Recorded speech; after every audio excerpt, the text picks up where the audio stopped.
जब 75 साल के बाद भी वो अपने को कायम दायम रखना चाहते थे। क्या वजह है? क्या सेंटर कोई तनख्वाह देती है उनको? क्यों नहीं छोड़ना चाहते सेंटर को? क्या उनके अलावा इस पूरे मिल्लत और इस मुल्क में क्या कोई काबिल आदमी नहीं, कोई बासलाहियत आदमी नहीं जो सेंटर को चला सके? ये सारी सलाहियतें उन्हीं के पास है। पिछले 15 साल 20 साल में उन्होंने क्या काम किया जिसके लिए सेंटर कायम किया गया? एक काम गिना दे, या उनमें से कोई शख्स एक काम गिना दे। वो भी गुनाहगार हैं। वो कहते हैं कि इनकी हुकूमत थी, इनकी डिक्टेटरशिप थी, उनके वजह से वो कुछ कर नहीं पा रहे थे। अफसोस की बात है कि वो कुछ नहीं कर पा रहे थे, उनको भी बहुत पहले छोड़ देना चाहिए था इनका साथ। किसी की जीत किसी की हार नहीं हुई है, जीत हुई है सेंटर की। आज 20 साल 25 साल से सेंटर जिस कब्जे में था, आज आज़ाद हो गया है सेंटर। हार एक से हो या दो से हो, उनका एजेंडा हारा और सेंटर की जो खैर ख्वाह हैं, बही ख्वाह हैं, वो जीत गए। 20-25 सीनियर लोग आज जाके जो शुरू से 20-25 साल से जुड़े रहे, वो वापस चले गए बगैर वोट दिए। अगर वो 100-125 लोग वोट देते तो आज ये 75 तो छोड़िए 30-35% के इनको लाले पड़ जाते। पहली बात तो ये कि हम आपको करेक्ट कर दें, किसी की जीत किसी की हार नहीं हुई है, जीत हुई है सेंटर की। और सेंटर की जीत जो है सेंटर की आज़ादी से जोड़ा जाए। आज 20 साल 25 साल से सेंटर जिस कब्ज़े में था, आज आज़ाद हो गया है सेंटर। और आज इस आज़ादी की खुशी को हर आदमी खुशी से मना रहा है और हर आदमी चाहता है कि अब सेंटर को नए नए लोग मिलेंगे। नहीं, किस चीज़ से आज़ादी आप इसकी मान रहे हैं? सेंटर जो लोग काबिज रहना चाहते थे, जो लोग 7 पॉइंट्स एजेंडा लेके आए थे, जो लोग उस एजेंडे में सारी शराइत वो थी कि किसी न किसी तरह से कब्ज़ा बरकरार रखा जाए, आज अल्लाह का शुक्र है सेंटर को उनसे आज़ाद कराया गया है। एक बात। दूसरी बात ये है कि उनको 75% ले आना था, 75% नहीं ले आए एजेंडा पास कराने के बाद, तो क्या कहेंगे आप? एजेंडा डिफीट हुआ, उनकी हार हुई। और उन लोगों की हार हुई है जो इस एजेंडा को पास करा के अपने कब्ज़े में सेंटर को रखना चाहते थे। अब रहा 53% पाके वो हारे हैं या 47% पाके हारे, इसकी कोई दलील नहीं होना चाहिए। 75% चाहिए था उनको एजेंडा को पास कराने में, उसके शायद 50% के आसपास, कल एग्जैक्ट फिगर पता चलेगी। लेकिन हार एक से हो या दो से हो, उनका एजेंडा हारा और सेंटर की जो खैर ख्वाह हैं, बही ख्वाह हैं, वो जीत गए। क्योंकि कल तकरीबन 100-125 लोग आके, बड़े बड़े सीनियर लोग आके वोट नहीं दे पाए, और वो आए थे सेंटर के हक़ में फैसला करके, हक़ में वोट देने के लिए आए थे, और वो वोट नहीं दे पाए। अगर वो भी वोट देते तो शायद ये 30-35% ही पाते, लेकिन तकरीबन 100-125 लोग वापस चले गए। ये वो लोग थे जिसमें सीनियर ब्यूरोक्रेट्स थे, सीनियर एज के हिसाब से थे, जिसमें डॉक्टर फ़ारूक साहब थे, सैयद फ़ारूक जो हिमालय ड्रग्स के थे, डॉक्टर एम खलीलुल्लाह कार्डियोलॉजिस्ट थे, और आपके वजाहत हबीबुल्लाह साहब सीनियर ब्यूरोक्रेट। ऐसे कम से कम 20-25 सीनियर लोग आज जाके जो शुरू से 20-25 साल से जुड़े रहे, वो वापस चले गए बगैर वोट दिए। अगर वो 100-125 लोग वोट देते तो आज ये 75 तो छोड़िए 30-35% के इनको लाले पड़ जाते।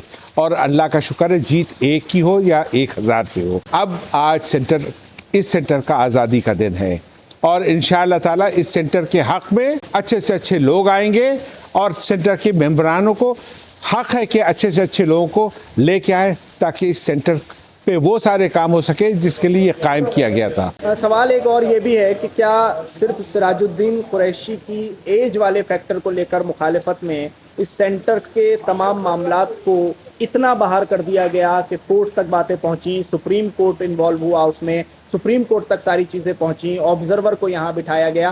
क्या आप लोगों की तरफ से ये सारी चीज़ें इस्लामिक सेंटर की 4 दीवारी के भीतर सॉल्व नहीं की जा सकती थी जो आप लोग बाहर गए?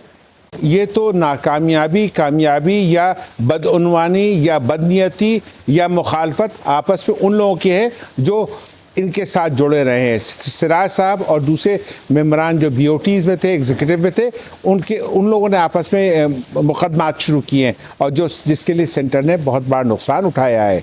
सेंटर तकरीबन 80-90 लाख पे खर्च कर चुका है कोर्ट कचहरी ऑब्जर्वर की टीम पे। तो ये मेम्बरानों का पैसा है, यही पैसा किसी मिली और फलाही का काम में आता। लेकिन अफसोस की बात है कि हमने 1 साल का वक्त ज़ाया किया और 80-90 लाख रुपए ज़ाया किया है सिर्फ कोर्ट कचहरी और ऑब्जर्वर की टीम के ऊपर। तो इससे बड़ी बदकिस्मती क्या हो सकती है? फिर भी लोग नहीं छोड़ना चाहते हैं इस सेंटर को। क्या वजह नहीं छोड़ना चाहते? एक बात। दूसरी बात यह कि 75 साल की बात, 75 साल ठीक है, जिस्मानी और ज़हनी तौर पे एक बड़ी उम्र है, उसके बाद आदमी की उतनी प्रोडक्टिविटी नहीं रह जाती है। लेकिन पिछले 15 साल 20 साल में उन्होंने क्या काम किया है जिसके लिए सेंटर कायम किया गया? एक काम गिना दे, या उनमें से कोई शख्स एक काम गिना दे जिसके लिए सेंटर कायम किया गया था, जिन मकासद के लिए उस पर कोई काम हुआ है? तो कौन हिसाब मांगेगा? मेंबर मांगेंगे, मिल्लत के लोग मांगेंगे, कौम के लोग मांगेंगे, और जो इस सेंटर के हमदर्द है वो मांगेंगे। बीओटीज मुखालिफ खड़े हुए हैं, उन्हें हमेशा सिराजुद्दीन कुरैशी के साथ ही देखा गया। हमेशा वो भी गुनाहगार हैं। वो कहते हैं कि इनकी हुकूमत थी, इनकी डिक्टेटरशिप थी, इनके वजह से वो कुछ कर नहीं पा रहे थे। अफसोस की बात है कि वो कुछ नहीं कर पा रहे थे, उनको भी बहुत पहले छोड़ देना चाहिए था इनका साथ। लेकिन 1 साल पहले छोड़ा, तब जब 75 साल के बाद भी वो अपने को कायम दायम रखना चाहते थे। क्या वजह है? क्या सेंटर कोई तनख्वाह देती है उनको? क्यों नहीं छोड़ना चाहते सेंटर को? क्या उनके अलावा इस पूरे मिल्लत और इस मुल्क में क्या कोई काबिल आदमी नहीं, कोई बासलाहियत आदमी नहीं जो सेंटर को चला सके? कि सारी सलाहियतें उन्हीं के पास है। हम किसी का नाम नहीं लेना चाहते, लेकिन ये समझ लीजिए कि इज्तिमाई मामलात में किसी ने अगर बदउनवानी किया तो ना लोग बख्शेंगे ना अल्लाह बख्शेगा। लेकिन क्या ये माना जाए कि आप जिस बात की बात कर रहे हैं कि क्या सारी सलाहियतें उन्हीं के अंदर थीं, क्या 53% वोट इस बात की तरफ इशारा करता है कि सिराजुद्दीन कुरैशी के अंदर सलाहियतें हैं? किस बात का इशारा करता है? किस तरह के मेंबर्स को उन्होंने वोट बैंक की तरह से यूज़ किया है? किस तरह की 3 दिन में बदउनवानी फैलाई लोगों के बीच में, अशराफ और पसमानदा के बीच में खाई खो दी है? ये मुसलमान सिखाता है? अब मुसलमान सिखाता है महमूद अयाज एक सफ़ में नमाज पढ़ते हैं। मुसलमान सिखाता है इंसानियत बराबरदार बनाती है एक दूसरे को। लेकिन यहाँ तो अशराफ और इसके साथ पसमानदा ये काम होता है। आखिरी सवाल, क्या प्रेसिडेंट के लिए आपका नाम सामने आ रहा है? वक्त बताएगा। आज हम लोग ने एक बड़ी जीत हासिल की सेंटर के हक़ में, क्योंकि आज के बाद से सेंटर आज़ाद है उन लोगों से जो इस सेंटर को नहीं छोड़ना चाह रहे थे। जब आप आज आज़ादी की बात कर रहे हैं तो आज ही इस बात का फैसला कर दीजिए कि क्या आप ही प्रेसिडेंट का चेहरा होंगे। अभी तक तो ऐसा लगता है कि हम ही होंगे, क्योंकि अभी पिछले 2.5-3 महीने से कम 200-400-500 मेंबर्स हमको बार बार कहते हैं और हम उनसे बार बार पूछते हैं। वो कहते नहीं, नए टीम को आना चाहिए और नए टीम के नाम पे हमें क्या दिक्कत है अगर हम भी अपनी आजमाइश करें। अगर मेंबर्स को लगेगा हम इस लायक है, उनका एतमाद हम हासिल कर पाएंगे तो आएंगे। जो लोग आज आपके साथ खड़े हैं या कल जो लोग सिराजुद्दीन कुरैशी साहब के साथ खड़े थे, हाँ। आपको लगता है कि प्रेसिडेंटशिप के लिए जब आपका नाम सामने होगा, क्या वो लोग आपके साथ खड़े होंगे? मुझे नहीं मालूम। अभी इलेक्शन डिक्लेयर हुआ है नहीं हुआ है? अभी एजीएम डिक्लेयर होगी, तब की तब देखी जाएगी। अभी इलेक्शन डिक्लेयर नहीं हुआ है। लेकिन अगर मेंबर्स को एतमाद है कि हम कुछ मेंबर इस सेंटर की खिदमत कर सकते तो क्यों ना करें? करना चाहिए। क्या हमको हक नहीं है? बिल्कुल करना चाहिए। और अगर आप में सलाहियत हो तो आप भी करने की कोशिश करें ना।